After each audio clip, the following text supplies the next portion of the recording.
आप चाहे अपना करियर स्टार्ट कर रहे हो या प्लानिंग के फेज में हो या रिटायरमेंट के बारे में सोच रहे हो, चाहे वो प्रोविडेंट फंड हो, ग्रेजुइटी हो या इन्वेस्टमेंट का मामला हो, हमारे लिए कारआमद है। आइए वीडियो में इस हवाले से बात करते हैं।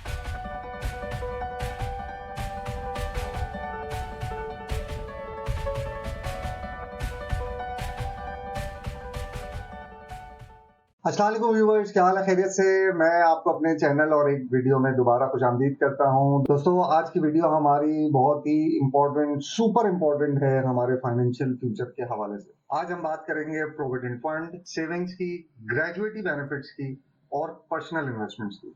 सबसे पहले अगर हम बात करें प्रोविडेंट फंड एक बहुत ही मेयारी तरीका होता है अपने लॉन्ग टर्म फ्यूचर में असासों को जोड़ने के हवाले से। इसमें बुनियादी तौर पे हमें टैक्स बेनिफिट्स होते हैं, यानी कि जो पैसे हम प्रोविडेंट फंड के जरिए इन्वेस्ट करा रहे होते हैं या हमारा एम्प्लॉयर इन्वेस्ट कर रहा होता है, उस पे टैक्स की छूट हमें गवर्नमेंट की तरफ से मिलती है, या रिटायरमेंट के हवाले से उसमें कुछ ऑप्शंस होते हैं जिससे हमें टैक्सेशन में बचत मिलती है। इसके अलावा जितना पोर्शन हमारा हम अपनी तनख्वाह में से एडजस्ट करा रहे होते हैं, उतना ही पोर्शन हमारा एम्प्लॉयर भी कंट्रीब्यूट कर रहा होता है बगैर किसी एक्स्ट्रा एफर्ट्स के। यानी कि it's a part of policy plan कि अगर आपके 5,000 रुपए कटेंगे प्रोविडेंट फंड की मद में, तो 5,000 रुपए ही अलग से एम्प्लॉयर भी मिलाएगा, तो ये 10,000 हो जाएंगे।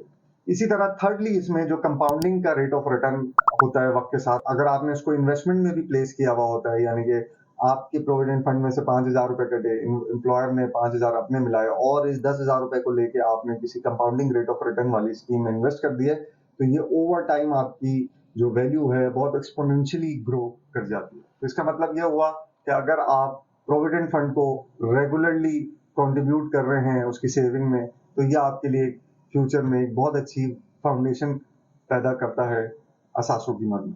एक और पहलू है ग्रेजुइटी बेनिफिट्स का, जो एम्प्लॉयमेंट के केस में होता है। अगर आप एक अरसे तक किसी भी एम्प्लॉयर, किसी इदारे, कंपनी के साथ मुंसलिक होते हैं, तो वो आपके छोड़ के जाने के वक्त आपको ग्रेजुइटी के बेनिफिट्स देती है। ये एक फाइनेंशियल सिक्योरिटी होती है एक तरह से, एक लमसम अमाउंट की मद में उस वक्त के आपके एक्सपेंसेस या कोई मेजर एक्सपेंसेस, कोई घर, गाड़ी, शादी ब्याह, बच्चों की तालीम के हवाले से आप इसको इस्तेमाल कर सकते हैं। ये एक तरह का लॉयल्टी रिवॉर्ड होता है कि आपने इतने नंबर ऑफ ईयर्स में उस इदारे के साथ अपने आप को रखा, तो ये एक आपको कंपनी की तरफ से लॉयल्टी दी जाती है आपकी लॉन्ग टर्म सर्विसेज के हवाले से।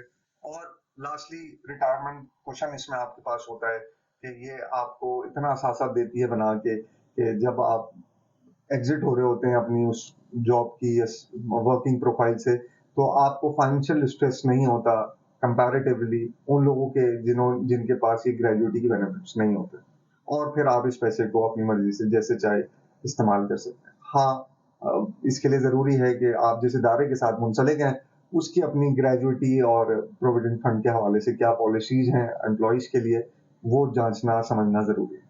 लास्टली अगर बात करें, हमारे पास जो पर्सनल इन्वेस्टमेंट्स का मेयार आता है, वो एक बहुत इंपॉर्टेंट है through out your professional profile.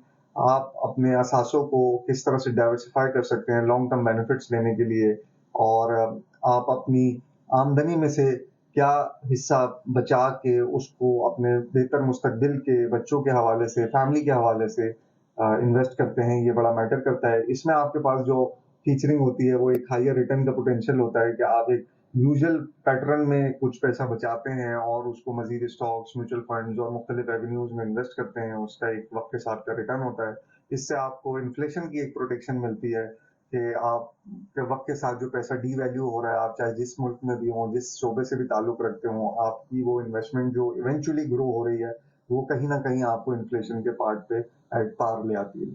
Lastly, आपके जो फाइनेंशियल ऑब्जेक्टिव्स हैं लॉन्ग रन में, चाहे वो आपके पर्सनल ऑब्जेक्टिव्स हो, फैमिली हो, कोई गाड़ी लेनी है, ट्रैवल करना है, घूमना है, कोई बिजनेस स्टार्टअप बनाना है, तो वो उसमें मददगार होता है। लेकिन इन सारी चीज़ों के लिए ज़ाहिर है आपको अपनी रिसर्च करनी है, इन्वेस्टमेंट एवेन्यूज के हवाले से, आपकी रिस्क टॉलरेंस क्या है, फाइनेंशियल ऑब्जेक्टिव्स क्या है, और ये सारी बातें।